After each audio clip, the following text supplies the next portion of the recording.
Today's rhythm exercise is focused on the simple time signature 4/4. This is part 8 of 11.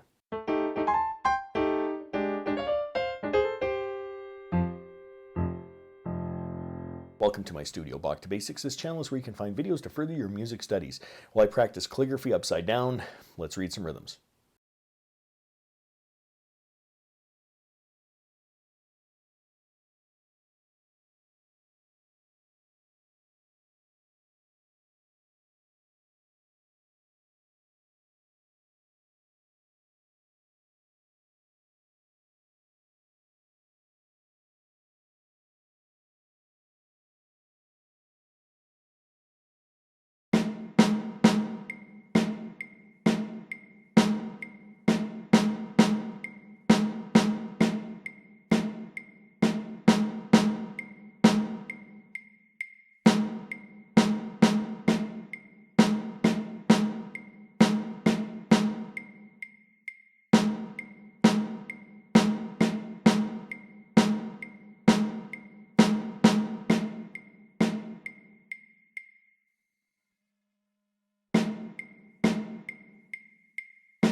If you found this video helpful, click like or subscribe, or visit my Patreon page linked in the description below for early access to videos like these and whatever else I'm doing over there.